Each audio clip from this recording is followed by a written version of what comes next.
اب اور چاہیے. کتنی محبت مجاز ماؤں نے تیرے نام پہ بچوں کے نام رکھ دیے، اور یہ وہ مائیں تھیں جن کی بھی شادی نہیں. کہنے کا مطلب لوگوں کا آپ سے محبت کرنا اور آپ کا کسی سے محبت کرنا، یہ دو علیحدہ چیزیں، دو الگ چیزیں ہیں. اس کو میں خود کچھ نہیں کہوں گا، بلکہ مجاز صاحب نے جو خود اپنے کلام میں کہا ہے وہ آپ کے درمیان پیش کرتا ہوں. مجاز صاحب نے کہا تھا وہ مجھ کو چاہتی ہے، وہ مجھ کو چاہتی ہے اور مجھ تک آ نہیں سکتی، میں اس کو پوجتا ہوں اور اس کو پا نہیں سکتا. جہاں تک انقلاب کا تعلق ہے، ترقی پسندی شاعری کا تعلق ہے، اگر اس کی بات کریں تو رنگ تغزل میں بھی وطن پرستی اور شوخی دونوں کی آمیزش ان کی شاعری میں رہی ہے. حجاب فتنہ پرور، حجاب فتنہ پرور اب اٹھا لیتی تو اچھا تھا، حجاب فتنہ پرور اب اٹھا لیتی تو اچھا تھا، خود اپنے حسن سے پردہ اٹھا لیتی تو اچھا تھا. تیری نیچی نظر خود تیری عصمت کی محافظ ہے، تیری نیچی نظر خود تیری عصمت کی محافظ ہے. تو اس نشتر کی تیزی آزما لیتی تو اچھا تھا، تو اس نشتر کی تیزی آزما لیتی تو اچھا تھا.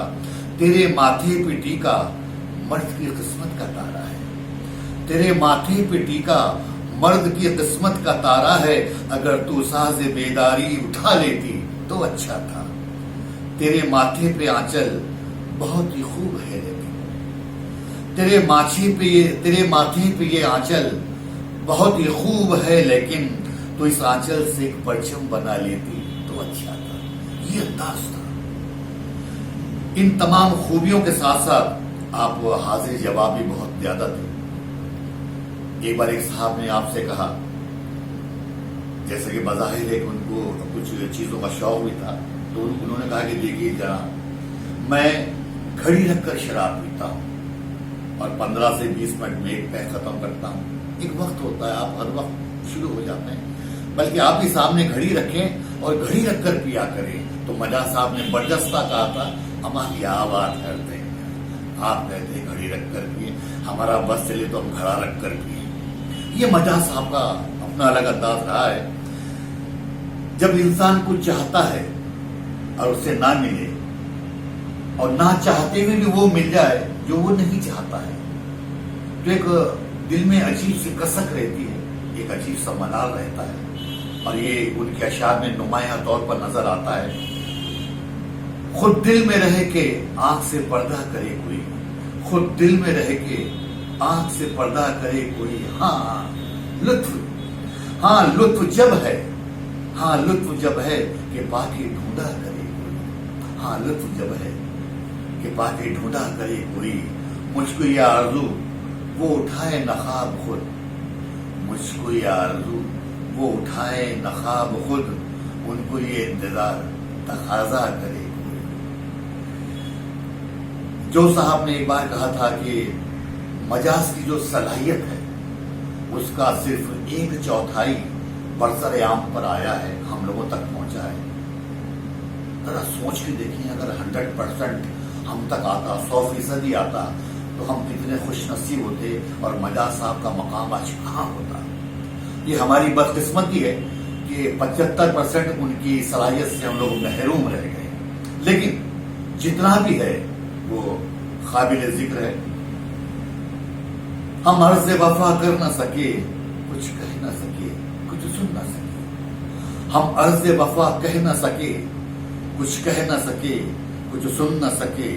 ہاں ہم نے زباں کھولی ہی تھی، ہاں ہم نے زباں کھولی ہی تھی، وہاں آگ جھکی شرماتی ہے. یہ جو محبت کو پیش کرنے کا انداز ہے، یقیناً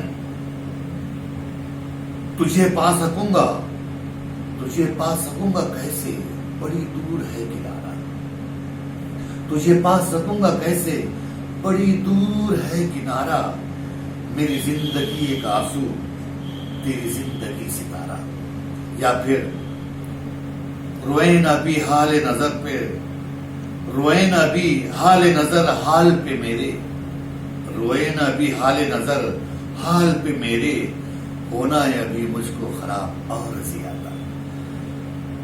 جیسے کہ میں کہہ رہا تھا کہ مجاز صاحب کے ہم اثروں میں فیض احمد فیض صاحب، جن کے نظم مجھ سے پہلے سے محبت میرے محبوب نہ مانگ، سہیل لدھیانوی کی نظم تھی تاج محل، یہ بھی بہت مقبول ہوئی تھی۔ لیکن جو مقام آوارہ کو حاصل ہے، جو کہ مجاز صاحب کی لکھی ہوئی تھی، وہ مقام ابھی تک کسی کو نہیں ملا۔ وہ نظم یقیناً اس وقت بہت مقبول ہوئی تھی۔ ویسے تو یہ نظم کافی طویل ہے، لیکن اس کے کچھ بند آپ کے درمیان پیش کر رہا ہوں۔ شہر کی رات اور میں ناشاد و ناکارہ پھروں، شہر کی رات اور میں ناشاد و ناکارہ پھروں، جگمگاتی جاگتی سڑکوں پہ آوارہ پھروں، غیر کی بستی ہے کب تک در بدر مارا پھروں، اے غم دل کیا کروں، اے وحشت دل کیا کروں، جی میں آتا ہے کہ مردہ چاند ستارے نوچ لوں، جی میں آتا ہے کہ مردہ چاند ستارے نوچ لوں، اس کنارے نوچ لوں اس کنارے نوچ لوں، ایک دو کا ذکر کیا سارے کے سارے نوچ لوں، اے غم دل کیا کروں، اے وحشت دل کیا کروں۔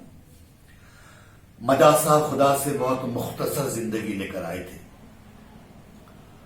اور اس مختصر زندگی میں بھی کئی بار اپنے اشعار میں انہوں نے موت کا تذکرہ کیا ہے، موت کو یاد کیا ہے، اس کا ذکر کیا ہے۔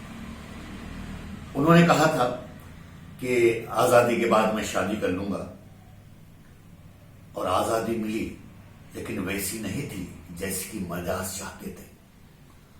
ہندوستان دو ٹکڑوں میں بٹ چکا تھا، ان کے اپنے یہاں سے وہاں جا چکے تھے، بہت سے غیر وہاں سے یہاں آ چکے تھے، مار کاٹ مچی ہوئی تھی۔